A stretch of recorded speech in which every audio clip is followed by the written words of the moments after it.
வந்திருக்கிற குடும்பத்தின் மக்கள், நண்பர்கள் எல்லாருக்கும் பெற்றோரின் சார்பாக உங்களை இந்த காலை வேளையிலே வாழ்த்தி வரவேற்பதிலே ஒரு பெருமகிழ்ச்சி அடைகிறேன். இந்த குடும்பத்தை திருமணத்துக்கு முன்பாக இருந்து நான் நினைக்கிறேன் இது 3வது ப்ரேயர் மீட்டிங் உங்களுக்கு நடத்தி கொடுக்குறேன்னு நினைக்கிறேன். ரைட்? ஸோ உங்களோடு இருப்பது ஒரு பெரிய மகிழ்ச்சி. எனக்கு ஒரு குழந்தை பிறந்தால் அது ஒரு பெரிய மகிழ்ச்சி. அது 1வது வருடத்தை முடிக்கும் போது அதை விட ஒரு பெரிய மகிழ்ச்சி இல்லை? ஸோ இன்றைக்கு இவர்களுடைய மகிழ்ச்சியை சேர்ந்து பகிர்ந்து கொள்வதற்காக நாம் எல்லாம் குடும்பத்தார்களாக, நண்பர்களாக நாம் வந்திருக்கிறோம். ஸோ ஒருவேளை எதிர்பார்த்த டைமுக்கு ஸ்டார்ட் பண்ண முடியவில்லை, பெற்றோரின் சார்பாக நான் மன்னிப்பு கேட்டுக்கொள்கிறேன். வழக்கமாகவே சென்னை பட்டணத்தில் கல்யாணத்துக்கு 6 மணிக்கு வர சொன்னாலே 7:30 மணிக்கு நம்ம போகிறவங்க இல்லை. ஸோ ஐஎஸ்டிங்கிறத நம்ம இந்தியன் ஸ்ட்ரெச்சபிள் டைமுன்னே நம்ம மாற்றிட்டாங்க.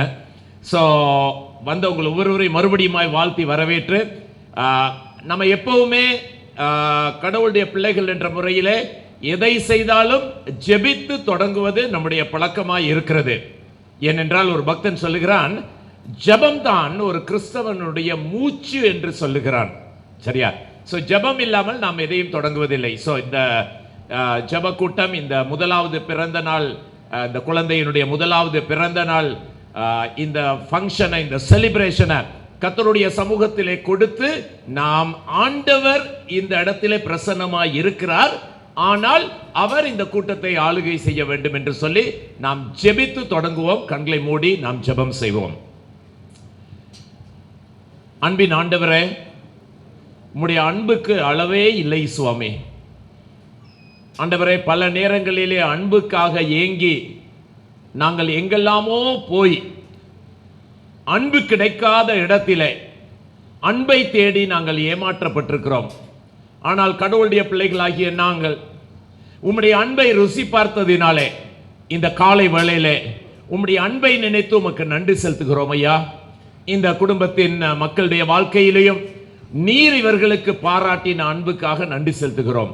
எல்லாவற்றிற்கும் மேலாக இந்த உலகத்திலே உம்முடைய சொந்த குமாரனையே கொடுத்து நீர் எங்கள் மேல் பாராட்டின அந்த அன்பு இரக்கத்திற்காக உம்மை நன்றியோடு ஸ்தோத்திரிக்கிறோம். இந்த காலை வேளையில ஆண்டவரே, இந்த இடத்திலே நண்பர்களாய், குடும்பத்தின் மக்களாய் நாங்கள் கூடி இருக்கிற நேரத்திலே கர்த்தர் எங்களோடு இருக்கிறீர். எங்கள் மத்தியிலே நாங்கள் வருவதற்கு முன்பாக வந்துவிட்டீர். இந்த நாள், இந்த செலிப்ரேஷனை ஆண்டவரே உமக்கு நன்றி செலுத்தி உம்மை மகிமைப்படுத்தக்கூடிய நேரமாய் இருக்க தேவரீர் நீர் இரக்கம் பாராட்ட வேண்டும் என்று ஜெபிக்கிறோம். எங்களை உடைய சமூகத்திலே தாழ்த்தி அர்ப்பணிக்கிறோம். இயேசுவின் மூலம் ஜெபம் கேளும் பிதாவே, ஆமென். பாடல் தாள் உங்களுக்கு கொடுக்கப்பட்டிருக்கும் என்று நினைக்கிறேன்.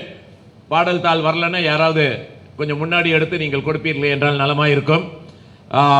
கர்த்தருடைய கிருபை அவருக்கு பயந்தவர்கள் மேலும், அவருடைய நீதி அவர்களுடைய பிள்ளைகளுடைய பிள்ளைகள் மேலும் அனாதியாய் என்றென்றைக்கும் உள்ளது என்று சொல்லி சங்கீதக்காரன் தன்னுடைய 103ஆம் சங்கீதம் 17ஆம் வசனத்திலே சொல்லுகிறான். ஒரு காரியத்தை நல்லா புரிந்து கொள்ளுங்கள் தேவனுடைய பிள்ளையே, நான் கடவுளுக்காக வாழ தீர்மானம் எடுத்து விட்டேன் என்றால், நல்லா புரிஞ்சுங்க, நான் சொல்ற வார்த்தைகளை கொஞ்சம் தயவு செய்து சற்று கவனித்து கேளுங்கள். நான் கடவுளுக்கென்று நான் வாழ தீர்மானம் எடுத்து விட்டால் நான் மட்டும் ஆசீர்வதிக்கப்படுவது கிடையாது, என்னுடைய சந்ததியே ஆசீர்வதிக்கப்படும் என்று வேதம் சொல்லுகிறது. சோ அந்த வசனத்தை தலைப்பாய் வைத்து இந்த பாட்டு தாளை போடப்பட்டிருக்கிறது. ரைட்? ஒரு அழகான கொட்டேஷனை காலையில பார்த்தேன், அதனால அதையும் இதுல போடணும்னு யோசித்தேன். இது உங்க 2 பேருக்கும் இது ரொம்ப ஆப்டா இருக்கும்னு நினைக்கிறேன். Thank you God for sending us a little miracle. ஆண்டவரே, ஒரு அற்புதத்தை எங்கள் வாழ்க்கையிலே நீர் அனுப்பினதற்காக நன்றி. Thank you for giving us a chance to be parents. ஒரு சகோதரி ஒரு நாள் காலையில 7 மணிக்கு எனக்கு போன் பண்றா, அங்கிள் நீங்க தான் சார்ல்ஸ் மணியா? ஆமா அங்கிள், நான் உங்களை உடனே பார்க்கணும். என்னம்மா மேட்டர்? இல்ல அங்கிள், உங்களை உடனே பார்க்கணும். எங்கம்மா இருக்க? அண்ணா நகர் டிப்போ முன்னாடி இருக்கேன். இந்த வரேம்மா அப்படின்னு சொல்லிட்டு வில்லிவாக்கத்திலிருந்து பைக் எடுத்துட்டு நேரா அண்ணா நகர் டிப்போ முன்னாடி போறேன். எனக்கு தெரிஞ்ச யாருமே அங்க இல்ல. ஒரு பொண்ணு ஒரு டிஷர்ட்டையும் ஜீன்ஸையும் போட்டு அங்க நின்றுட்டு இருக்கா. ஏமா நீ தானா இந்த பேர் அப்படின்னு? ஆமா அப்படின்னு. என்னமா உனக்கு வேணும்? அப்படி என்ன அவசரம்? அங்கிள், எங்க அக்காவுக்கு 4 தரம் குழந்தை பிறந்துச்சு, 4ம் மரித்து போய்விட்டது. நேத்து காலையில ட்வின்ஸ் பிறந்துச்சு, 1 மரித்து விட்டது, 2வது உயிரோட காப்பாத்திடலாம் டாக்டர் சொல்லிட்டாங்க. அதனால எங்க அக்கா மாமியார் வீட்டுக்கு இன்ஃபார்ம் பண்ணிட்டோம்.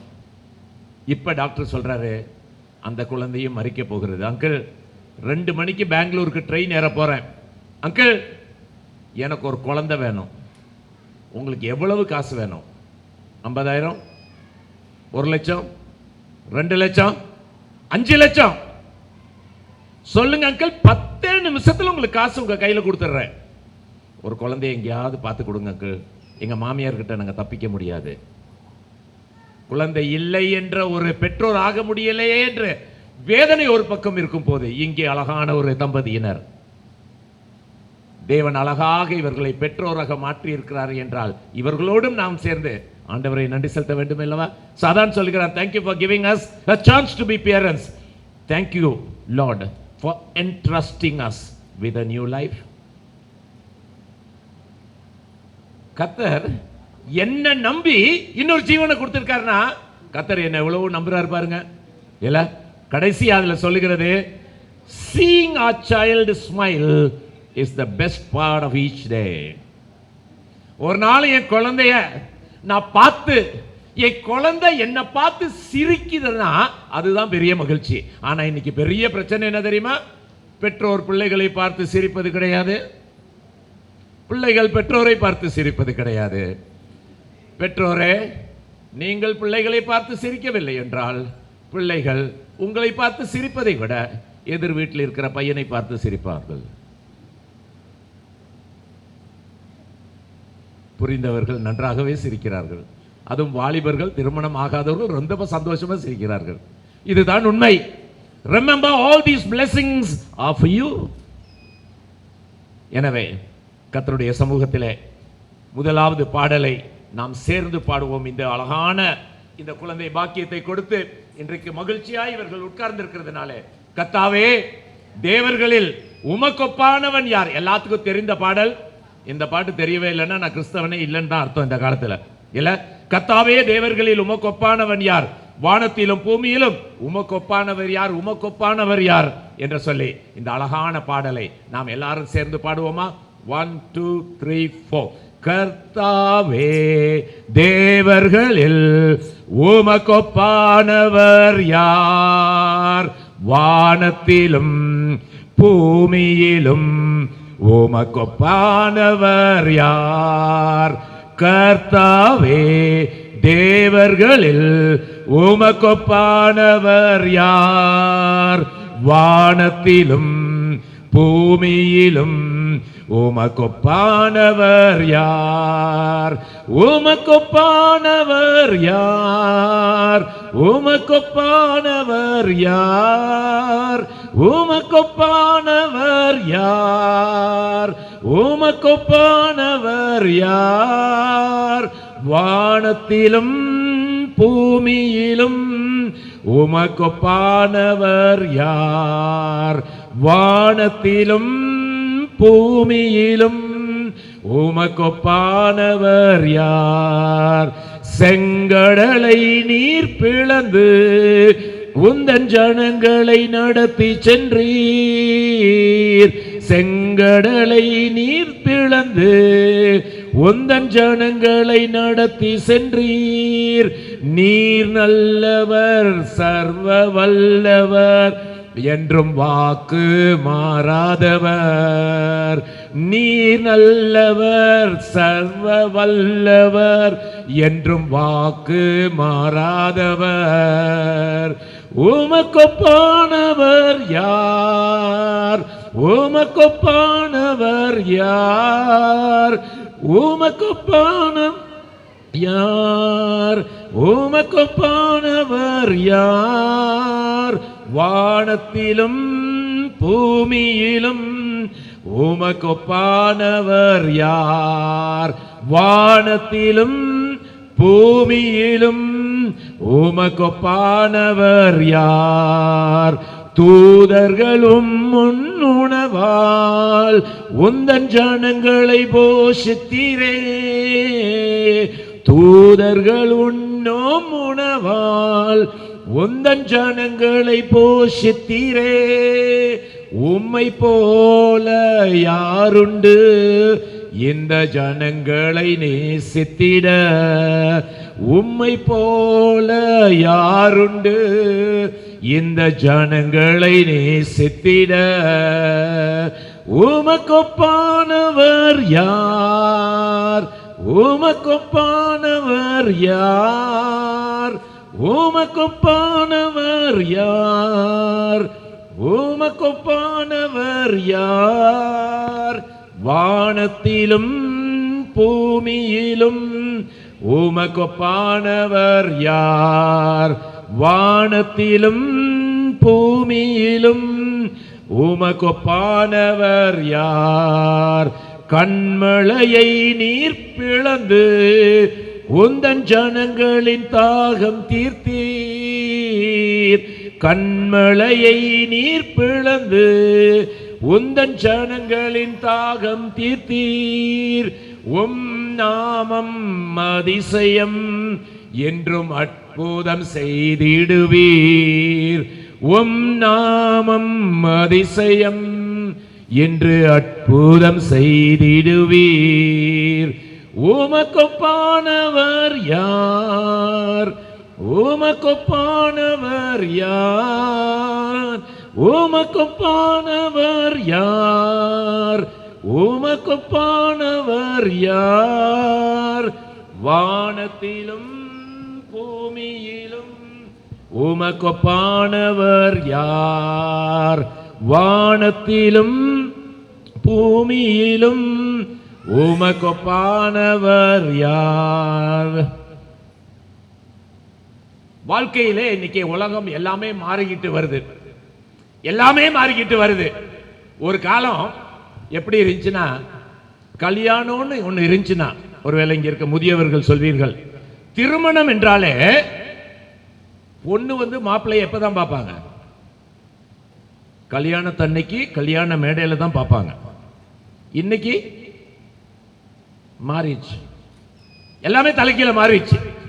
ஒரு காலத்துல என் பேண்ட்ல இருந்த பாக்கெட்டு ஒரு ஸ்டைலா இருந்துச்சு.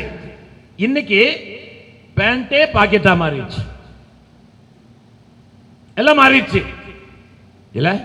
ஹேர் ஸ்டைல் இப்படி சீவனா அது டீசன்சின்னு இருந்தது. இன்னைக்கு சுத்தி வேற மொட்டை அடிச்சுட்டு நடுவுல மட்டும் ரவுண்டா வச்சிருக்கிறது ஸ்டைலா மாறிடுச்சு. எல்லாமே மாறி போச்சு. உங்களுக்கு ஒரு ரகசியம் தெரியுமா? எல்லாம் மாறலாம், மாறாத ஒன்று இந்த வேத வசனம் மட்டும்தான். அதனால்தான் அடிக்கடி சொல்லுவேன், நான் வாலிபர்கள் மத்தியில் கடவுளோட ஊழியத்தை செய்யறதுனால வாலிபர்கள் வந்து என்கிட்ட கேட்கிற 3 பேர் என்கிட்ட வந்து கேள்வி கேட்டா 2 பேர் என்கிட்ட கேட்கிற கேள்வி இதுதான், அங்கிள் நான் லவ் பண்ணி கல்யாணம் பண்ணலாமா? கேட்கிற கேள்வியே இதுதான். 3 கேள்வி வந்துச்சுன்னா 2 கேள்வி இதுதான் வருது. ஏனென்றால் அவனுக்கு என்ன நடக்குதுன்னு தெரியல, எல்லாம் குழம்பி போயிடுச்சு. நாங்க சொல்லி கொடுக்கிற ஒரே ஒரு காரியம், எத்தனை வருஷம் ஆனாலும் மாறாதது இந்த வேத வசனம் தான். இதை மட்டும் பிடிச்சுக்கோன்னு சொல்றோம். இன்னைக்கு இந்த முதலாவது பிறந்த நாள் இந்த குழந்தைக்கு நேற்று நைட்டு ரொம்ப நேரம் உட்கார்ந்து யோசித்தேன், ஆண்டவரே இன்னைக்கு என்ன செய்தியை கொடுக்கலாம் என்ற நேரத்தில் கர்த்தர் ஒரு வித்தியாசமான ஒரு சிந்தனையை என் மனதில் வைத்தார். அதை வந்து ரொம்ப சீக்கிரமா சகோதரன்ட்ட கேட்டேன், எத்தனை மணிக்கு முடிக்கணும்னு சொல்லி கேட்டேன். அவர் கரெக்டா சொன்னாரு, 11:45 முடிச்சு கேக் கட் பண்ணிடலாம் அப்படின்னு சொன்னாரு. அதே மாதிரி கரெக்டா 11:45 முடிச்சு கேக் கட் பண்றது கொடுத்துறேன். சோ இன்னும் எனக்கு இருக்கக்கூடிய நேரம் கரெக்டா 15 நிமிஷம். 15 நிமிஷத்துக்குள்ள என்னத்தை சொல்லணுமோ அதை கரெக்டா சொல்லி முடிச்சிடுறேன். சரியா? முடிச்சு ஜெபம் பண்ணிடலாம். சரி, ஓகே. வழக்கமாவே இந்த மாதிரி கூட்டங்கள்ல, அது கிறிஸ்தவர்கள் மத்தியில இந்த ஃபர்ஸ்ட் பர்த்டேல பேசுகிற வசனம் எது? சொல்லுங்களேன், நீங்களும் கொஞ்சம் பேசினா நல்லா இருக்கும். ஏதோ நீங்க பாக்குறத பார்த்தா நான் ஏதோ ஜூக்கு உள்ள கூண்டுல இருக்க மாதிரியும் நீங்க எல்லாம் வெளியே இருக்க மாதிரியும் அப்படி பாக்குறீங்க. சொல்லுங்க, இந்த மாதிரி ஃபர்ஸ்ட் பர்த்டேல பேசக்கூடிய வசனம் என்ன? பிள்ளைகள் பிள்ளைகள் கர்த்தரால் வரும் சுதந்திரம், கற்பத்தின் கனி ஈவு. நல்ல கவனமா கேளுங்க. அதே வசனத்திலிருந்து தொடங்கி வேற கோணத்தில் எடுத்துட்டு போறேன். இந்த குழந்தை இந்த பெற்றோருக்கு தேவன் என்னதான் கொடுத்திருக்காரு?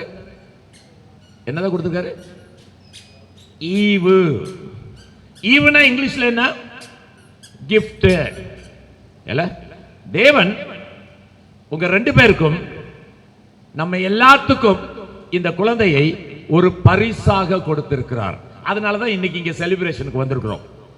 இதை பரிசு என்று நம்புவதனாலதான் நாங்க இன்னைக்கு செலிப்ரேஷனுக்கு வந்திருக்கிறோம். இது ஒரு பரிசாக கொடுக்கப்பட்டது. முதல் குறிப்பை சொல்றேன். இப்ப நம்ம எல்லாருமே இங்க உட்கார்ந்து இருக்கோம். நம்ம gift கொடுப்போம். யாருக்கு gift கொடுப்போம்? தெருவில் போறவனுக்கெல்லாம் gift. நம்ம தெருவில் போறவனுக்கெல்லாம் நம்ம gift கொடுக்க மாட்டோம். யாருக்கு gift கொடுப்போம்? யாரை நேசிக்கிறோமோ அவர்களுக்கு தான் gift கொடுப்போம். கணவன் மனைவிக்கு கொடுக்கலாம், பிள்ளைகள் பெற்றோருக்கு கொடுக்கலாம், சகோதரர்களுக்கு கொடுக்கலாம், சகோதரி கொடுக்கலாம். தெருவில் போறவனுக்கெல்லாம் நம்ம gift கொடுக்க மாட்டோம். நான் யாரை நேசிக்கிறேனோ அவர்களுக்கு தான் gift நான் கொடுப்பேன். ஐயா, அம்மா, சகோதரரே, நல்ல கவனமா கேட்டுங்க. கர்த்தர் ஏன் இந்த குழந்தையை உங்களுக்கு கொடுத்திருக்கிறார்? தேவன் உங்கள் மேல் வைத்த அன்பு. உங்கள் மேல் வைத்த அன்பு அளவில்லாத அன்பு. வேதம் சொல்லுகிறது, தேவன் என்னை எப்படி நேசித்தாராம்? கிறிஸ்துவின் அன்பின் ஆழம், அகலம், நீளம், உயரம் இன்னது என்று சொல்லி நான் உணர்ந்து கொள்ள வேண்டும் என்று சொல்லுகிறார். அந்த அளவுக்கு ஆழம் கிறிஸ்துவினுடைய அன்பின் ஆழம். எந்த அளவுக்கு ஆழம் என்றால், கடலிலே ஆழமான பகுதி மரியானா ட்ரெஞ்ச் என்று சொல்லுகிறார்கள்.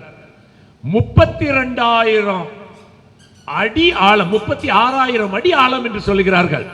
தேவனுடைய அன்பு கடலின் ஆழம் மட்டுமல்ல, ஆழத்தின் ஆழத்தை விட அதிகமா எனக்கு கடவுள் நேசிக்கிற நேசம். ஐயா, அம்மா, இந்த காலை வேளையில் இங்கே உட்கார்ந்து இருக்கிற சகோதரனே, சகோதரியே, உன்னை பார்த்து நான் சொல்லக்கூடிய காரியம், கர்த்தர் இந்த உலகத்தில் எனக்கு கொடுத்திருக்கிற அத்தனை காரியமும் என்னத்தை சொல்லுகிறது தெரியுமா? தேவன் என்னை நேசிக்கிறார். எனக்கு கொடுத்த மனைவி காரணம் என்ன?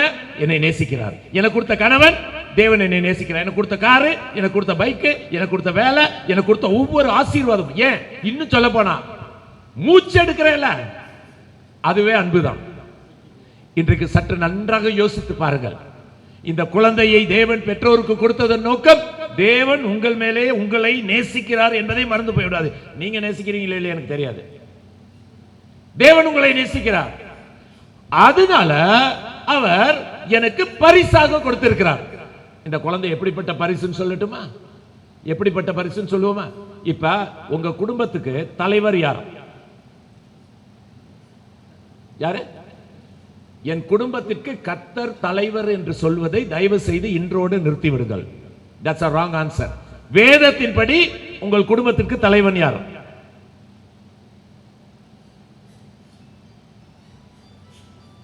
வேதத்தின்படி நம்முடைய குடும்பத்திற்கு தலைவர் கணவன். எல்லா கணவனும் சேர்ந்து கடவுளுக்கு ரிப்போர்ட் பண்ணாது. இரண்டாவது விஷயம், குடும்பத்திற்கு தலைவன் கணவன் என்று வேதம் சொல்லுகிறது. ரைட், இருக்கட்டும். குடும்பத்திற்கு தலைவன் கணவன் என்றால் மனைவி யார்? சிலர் சொல்றாங்க, கணவன் தலைன்னா தலை ஆடணுமா? தயவு செய்து அந்த மாதிரி இருந்தா அதெல்லாம் தூக்கி வீசிருங்க. கணவன் தலை என்றால் மனைவி யார் தெரியுமா? தலைமேல் உள்ள கிரீடம். இவருடைய தலையே அழகா இருக்கு, இதுக்கு மேல ஒரு கிரீடம் இந்த அம்மா. இவங்க ரெண்டு பேருக்கும் சேர்ந்து பிறந்த குழந்தை, தலையும் கிரீடமும் சேர்ந்து அவங்களுடைய சாயல்ல பிறந்திருக்குன்னா, தேவன் என்னையும் உங்களையும் எந்த அளவுக்கு நேசிக்கிறார் என்று யோசித்திருக்கிறீர்களா? குழந்தை பிறந்த உடனே நம்ம அடிக்கடி கேட்போம், இந்த குழந்தை அப்பா சாயலா அம்மா சாயலா கேட்போம்ல? இல்ல, 2 வருஷம் பிறந்த உடனே நீ அம்மா செல்லமா அப்பா செல்லமா இதெல்லாம் கேட்போம். எது என்னமோ எனக்கு தெரியாது, ஆனால் வேதம் சொல்லுகிறது, கர்த்தர் எனக்கு குழந்தையை தந்திருக்கிறார் என்றால் காரணம் என்னை நேசித்தார். எப்படிப்பட்ட குழந்தையை கொடுத்தார்? கணவன் தலை, மனைவி கிரீடம், ரெண்டையும் சேர்த்து அழகா இவர்கிட்ட பாதி இவர்கிட்ட பாதியை சேர்ந்து குழந்தையை கர்த்தர் கொடுத்திருக்கார். என்ன அழகா ஆண்டவர் திட்டம் போட்டிருக்கார் தெரியுமா? சிந்தியுங்கள். தேவன் எனக்கு குழந்தையை பரிசாய் கொடுத்திருக்கிறார். This is the answer. இரண்டாவது, தேவன் பரிசாக மட்டும் குழந்தையை கொடுக்கவில்லை, எனக்கு ஒரு பெரிய பொறுப்பை கொடுத்திருக்கிறார். என்ன தெரியுமா? மல்கியாவின் புத்தகம் 2ஆம் அதிகாரத்தில் பார்த்தீங்கன்னா, கர்த்தர் ஏன் எனக்கு குழந்தையை கொடுக்கிறார் என்றால், ஒரு பரிசுத்த சந்ததியை உருவாக்குவதற்கு. அம்மா, ஐயா, சகோதரே, இன்னைக்கு உங்களை பார்த்து சும்மா கேட்கிறேன், உங்க குழந்தை வாழ்க்கையில என்னதான் வரணும்னு ஆசைப்படுறீங்க? அவங்களுக்கு என்ன இஷ்டம்? அப்படி கிடையாது. நீங்க என்ன ஆசைப்படுறீங்க? உங்க குழந்தை என்னதான் வரணும்னு ஆசைப்படுறீங்க? நீ சொல்லுமா. ஐடி ஃபீல்ட்ல வேலை செய்யணும்னு ஆசைப்படுறீங்களா? டாக்டரா வரணும்னு ஆசைப்படுறீங்களா? என்ஜினியரா வரணும்னு யோசிக்கிறீங்களா? ஐபிஎஸ், ஐஏஎஸ், வித்தியாசமா எது பண்ணாலும் ஓகே. ஆனா அது உங்க கையில இல்ல, தெரியுமா? என் பிள்ளைய டாக்டர் ஆக்குறது, என்ஜினியர் ஆக்குறது என் கையில இல்ல. வேதம் சொல்லுகிறது, என் வேலை என்ன தெரியுமா? ஒன்னே ஒண்ணுதான், அந்த குழந்தைய பரிசுத்த வழியிலே வளர்ப்பது மட்டும்தான் என் வேலை. அதை தவிர வேற ஒண்ணும் வேலையே கிடையாது. கர்த்தர் பார்வோன் குமாரத்தி மோசையை பார்த்து அந்த குழந்தையை வச்சுக்கிட்டு அந்த தாதி கிட்ட சொல்லுகிறாள், இந்த குழந்தையை எனக்கென்று வளர்த்திடு. யாருக்கென்று? எனக்கென்று வளர்த்திடு, நான் உனக்கு சம்பளம் கொடுப்பேன். இந்த குழந்தைய வளர்க்கிறதுக்கு கர்த்தர் சம்பளம் கொடுக்கிறார். உங்களுக்கு என்ன சம்பளம்? அதான் ஐடி கம்பெனியில் கொடுக்கிற சம்பளம். எதுக்கு? ஒரே காரணம், என் பிள்ளையை பரிசுத்த வழியிலே வளர்த்தெடுப்பதற்கு. இன்னைக்கு நீங்க தீர்மானம் பண்ணணும். இன்னைக்கு பெற்றோர் பிள்ளைகளுக்கு என்ன சொல்லி கொடுக்கிறோம்? என்ன சொல்லி கொடுக்கிறோம்? கர்த்தர் என் மேய்ப்பராய் இருக்கிறார், நான் தாழ்ச்சி அடையேன்ங்கிறது சொல்லி கொடுக்கிறதுக்கு பதிலா என்ன சொல்லி கொடுக்கிறோம்? சிங்கம் சிங்கிளா வரும், பன்னி கும்பலா வரும் சொல்லி கொடுக்கிறோம் பிள்ளைக்கு. யோசிச்சு பாருங்க. நல்லா தேவ பிதா எந்தன் மெய்ப்பனலோ அதை சொல்லி கொடுக்கறதுக்கு பதிலா கல்யாணத்தை கட்டிக்கிட்டு ஓடி போலாமா, ஓடி போய் கல்யாணத்தை பண்ணிக்க, இப்படித்தான் சொல்லி கொடுக்குறோம் பிள்ளைங்களுக்கு. என் குழந்தை வளருது, கல்யாணம் ஆகி சம்பந்தக்கார வீட்டுக்கு போகுது, என்ன சொல்லி அனுப்புறோம் என் மகா கிட்ட? அங்க போ, அங்க ஒண்ணு இருக்கும், 2 காலா 4 காலா? யோசிங்க. என் சம்பந்தி வீட்டுக்கு என் மகளை அனுப்புற நேரம் நான் என்ன சொல்லி கொடுக்கிறேன்? அங்க போ, அங்க ஒண்ணு இருக்கும், அத பக்கத்துலயும் வச்சுக்காத, தூரத்துலயும் வச்சுக்காத. அப்ப எப்படிதான் வாழ்றது? நீங்களே சொல்லி கொடுங்க. மகா போறதுக்கு முன்னாடி நீங்களே கன்ஃபியூஸ் பண்ணி அனுப்புறீங்கல்ல, நல்லா யோசிங்க, சொல்லி அனுப்புங்க. அங்க போ, அம்மாவை மாதிரி ஒரு அம்மா அங்க இருப்பாங்க. அம்மா திட்டினேன் இல்ல, அம்மா அடிச்சேன் இல்ல, வாங்கினேன்ல, அங்க போ, திட்டினா வாங்கிக்கோ, அடிச்சா வாங்கிக்கோ, ஆனா ஒண்ணு, அங்க போய் நீ என் பிள்ளைங்கிறத ப்ரூவ் பண்ணிட்டு வா, சொல்லி அனுப்புங்க. இதைத்தான் வேதம் சொல்லுகிறது, பரிசுத்த சந்ததியை உருவாக்க வேண்டும். முதலாவது இந்த குழந்தையை பரிசாக கொடுத்தார், இரண்டாவது பரிசுத்த வழிகளிலே வளர்ப்பதற்கு கர்த்தர் கொடுக்கிறார். மூன்றாவது சொல்லி முடிக்கட்டுமா? இப்படி செய்கிற நேரத்திலே கர்த்தர் எனக்கு ஒரு பலனையும் தருகிறேன் என்று சொல்லுகிறார். பாருங்களேன், கர்த்தர் எத்தனை நல்லவர். பரிசா கொடுக்கிறாரு, ஒரு எதிர்பார்ப்பையும் வச்சிருக்காரு, வச்சிட்டு என்ன சொல்றாரு? இந்த எதிர்பார்ப்பை நீ செய்தால் உனக்கு ஒரு பலனையும் தருவேன் என்று சொல்லுகிறார். 1 சாமுவேலின் புத்தகம் 1ஆம் அதிகாரத்தில் அன்னாள் என்ற ஒரு பெண்மணியை குறித்து நாங்கள் வாசிக்கிறோம். குழந்தையே இல்லாம சர்ச்சில் போய் அல்றா. அப்புறம் கர்த்தர் ஒரு குழந்தையை கொடுக்கிறாரு. குழந்தையை கொடுக்கிறதுக்கு முன்னாடி கர்த்தர் ஒரு நேரத்தில் ஒரு பொருத்தனை பண்ணுகிறார். நீ எனக்கு ஒரு குழந்தையை கொடுத்தா அதை ஆலயத்திலே கொண்டு விட்டுறேன்னு சொல்லி சொன்ன மாதிரியே ஆலயத்தில் கொண்டு குழந்தையை விட்டுட்டா. குழந்தை கர்த்தருடைய வழிகளிலே வளர்கிறது. வளர்ந்து வளர்ந்து வளர்ந்து வளர்ந்து ஒரு தீர்க்கதரிசியாக மாறுகிறது. வேதம் சொல்லுகிறது, இஸ்ரவேலிலே சாமுவேலுக்கு ஒத்த தீர்க்கதரிசி இருந்ததில்லை என்று வேதம் சொல்லுகிறது. அம்மா, ஐயா, நல்ல கவனமா கேட்டுங்க. கர்த்தர் எனக்கு பரிசாக கொடுத்தார். எதற்கு கொடுத்தார்? பரிசுத்த வழியிலே வளர்க்க வேண்டும் என்று கொடுத்தார். மூன்றாவது பரிசுத்த வழியிலே கொடுக்கும் போது கர்த்தர் எனக்கு ஒரு பலனை தருகிறேன் என்று சொல்லுகிறார். அந்த பலன் என்னவென்றால், அந்த குழந்தை வளர்ந்து பெரியவனாகி அந்த குழந்தை என்னையே கடைசி நாட்கள் வரைக்கும் வச்சு காப்பாத்துது. யோவானின் பிறப்பின் நிமித்தமாக உலகத்திலே மகிழ்ச்சியும் சந்தோஷமும் உண்டாயிருக்கும் என்று வேதம் சொல்லுகிறது அல்லவா? என் குழந்தை எப்படிப்பட்ட குழந்தையா வளரணும்னா, அது வளர்ந்து அம்மாவை பார்த்து அப்பாவை பார்த்து சொல்லணும், daddy you are my best daddy, mummy you are my best mummy. ஒரு அம்மாவை பார்த்து கேட்டா சொன்னாங்க, அந்த அம்மாவுக்கு ஒரு 50 வயசு இருக்கும். அந்த அம்மா சொன்னாங்க, என் மூத்த பையன் இன்னைக்கு வீட்டை விட்டு வெளியே போனா கூட முத்தம் கொடுத்து அனுப்புவேன்னு சொன்னாங்க. ஏம்மா அப்படி பண்றீங்கன்னு கேட்டேன். நான் முத்தம் கொடுத்தா அவனுக்கு வேற யாரும் முத்தம் கொடுக்க முடியாது. What a beautiful statement. நன்றாக புரிந்து கொள்ளுங்கள். என் குழந்தையை பரிசுத்த வழியிலே வளர்த்தால் தேவன் எனக்கு ஒரு பலன் அல்ல, 2 பலன் அல்ல, ஏகப்பட்ட பலனை கொடுத்திருக்கிறார். ஜான் வெஸ்லி, சார்ல்ஸ் வெஸ்லி என்ற உலகத்தை கலக்கிய 2 பெரிய ஊழியக்காரர்கள் உலகத்திலே உருவாவதற்கு காரணம் ஜோவன்னா வெஸ்லி என்ற ஒரு அம்மையார். 12 பிள்ளைங்க ராத்திரி படுக்க வச்சுட்டு ஒவ்வொரு தலையிலையும் கையை வச்சு உம்முடைய கரத்துல கொடுக்கிறேன், உம்முடைய கரத்துல கொடுக்கிறேன்னு கையை வச்சு ஜெபம் பண்ணுவாங்களாம். அவருடைய கணவர் அடிக்கடி ஜெயிலுக்கு போயிட்டு வர்றவர், அவர் ஜெயிலுக்கு போயிட்டு வர்றவர். இந்த அம்மா கடவுளுக்கு பக்தி நிறைந்த அம்மா. 12 பிள்ளைங்களையும் நைட் படுக்க வச்சு அவ்வளவு வறுமையிலையும் டெய்லி நைட்டு தலையில கையை வச்சு ஜெபம் பண்ணுவாங்களாம். ஆண்டவரே உம்முடைய கரத்துல கொடுக்கிறேன், உம்முடைய கரத்துல கொடுக்கிறேன்னு சொல்லி. நாட்கள் கடந்து சென்றன.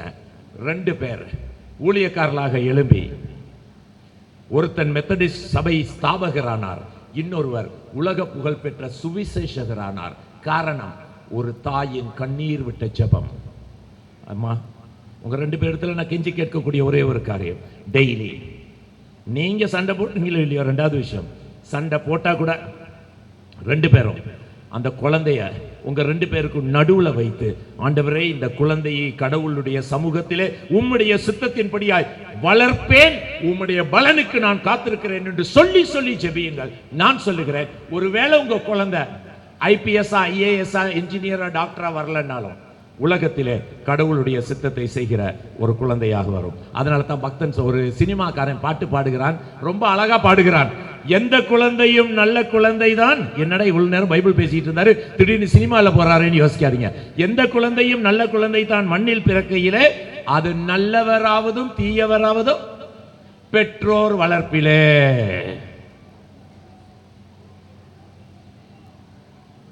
என் கையிலே தேவன் கொடுத்த பிள்ளையை நான் அன்னை தெரேசாவாகவும் மாற்ற முடியும், ஒசாமா பின் லேடனாகவும் மாற்ற முடியும்.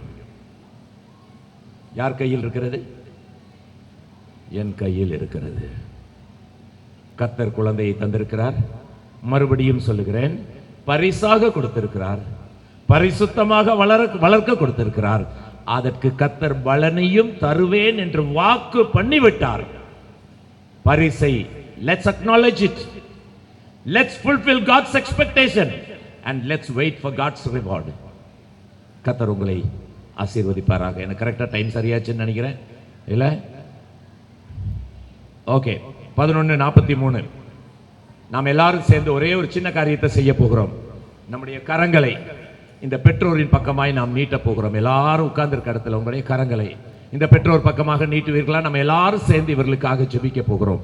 இந்த குழந்தையை, பரிசாக பெற்ற குழந்தையை பரிசுத்தமாய் வளர்த்து அதன் பலனை இவர்களும் சந்ததியும் நிறைவாய் அனுபவிக்க வேண்டும் என்று சொல்லி நாம் எல்லாரும் சேர்ந்து இவர்களுக்காக நாம் ஜெபிக்க போகிறோம். அன்பின் ஆண்டவரே, குழந்தை பாக்கியத்தை எங்களுக்கு தருகிறவரே, இந்த பெற்றோருக்கு இவர்களை இணைத்து இவர்களை ஒன்றாய் சேர்த்து ஒரு குழந்தை பாக்கியத்தையும் தந்து 1வது வருடத்தை கொண்டாடக்கூடிய பாக்கியத்தை எங்களுக்கு தந்தீரே, உமக்கு ஸ்தோத்திரம்.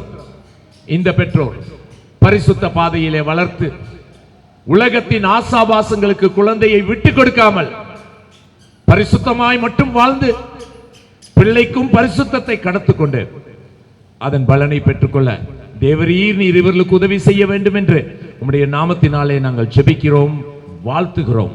குடும்பத்தின் மக்களாய், நண்பர்களாய் இவர்களை மீண்டும் வாழ்த்தி வேத வசனத்துக்கு நேராய் இவர்களை அர்ப்பணிக்கிறோம். ஒவ்வொரு நாளும் இவர்களுடைய வாழ்வை பார்த்து இவருடைய குழந்தை கர்த்தரை அறிந்து கொள்ள தேவரீர் நீர் உதவி செய்ய வேண்டும் என்று ஜெபிக்கிறேன். உம்முடைய பொறுப்புள்ள கரத்திலே அர்ப்பணிக்கிறோம். வந்த அத்தனை பேரையும் கர்த்தருடைய கரத்திலே அர்ப்பணிக்கிறேன். தேவைகள் பலவாய் இருக்கலாம், வேதனைகள் பலவாய் இருக்கலாம், வருத்தங்கள் பலவாய் இருக்கலாம். எல்லாவற்றிற்கும் பதில் தருகிற இயேசுவை மட்டுமே நோக்கி பார்க்கக்கூடிய கிருபைகளை தேவரீர் நீர் தர வேண்டும் என்று ஜெபிக்கிறேன். உம்முடைய கரத்திலே அர்ப்பணிக்கிறேன். ஆசீர்வதியும் வழி நடத்தும். இயேசுவின் மூலம் ஜெபம் கேளும் பிதாவே, ஆமென். சேர்ந்து சொல்வோம். என் ஆத்துமாவே கர்த்தரை ஸ்தோத்திரி, என் முழு உள்ளமே அவருடைய பரிசுத்த நாமத்தை ஸ்தோத்திரி. என் ஆத்துமாவே கர்த்தரை ஸ்தோத்திரி, அவர் செய்த சகல உபவாங்களையும் மறவாதே. ஆமென். நம்முடைய கர்த்தராகிய இயேசு கிறிஸ்துவின் கிருபையும் பிதாவாகிய தேவனுடைய அன்பும் பரிசுத்த ஆவியானவருடைய ஐக்கியமும் அந்நியோன்யமும் என்றும் என்றும் சதா காலங்களிலும் நம்மளோடும் முக்கியமாக பெற்றோரோடும் குழந்தையோடும் நிலைத்திருப்பதாக. ஆமென். Thank you. God bless you all.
Right, குட்டி பிள்ளைங்க எல்லாம் சேர்ந்து பாட போறோம்.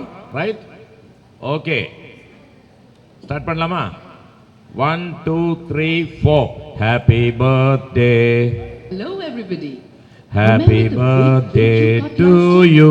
பாடு. Happy birthday dear. Happy birthday to you. So let's make this party a super duper one. Let's start having fun. Hey, come on, cut your cake and blow the candles.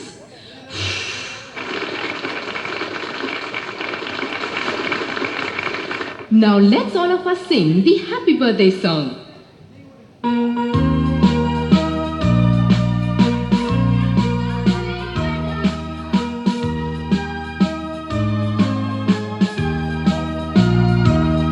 Happy birthday to you. Happy birthday to you. Happy birthday, happy birthday, happy birthday to you. From all friends and you, and wishes so true.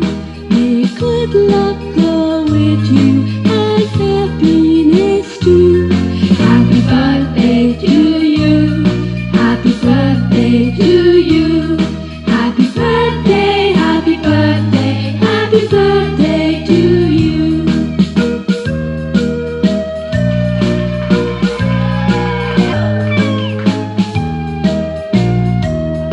Happy birthday to you. Happy birthday to you. Happy birthday, happy birthday, happy birthday to you. From all friends and you, and may good luck go with you, and happiness too. Happy birthday to you. Happy birthday to you. Happy birthday, happy birthday, happy birthday to you. Happy birthday to you. Happy birthday to you.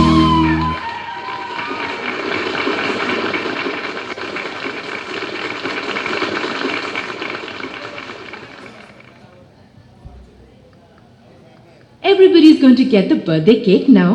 But before that, let us all sing one more birthday song.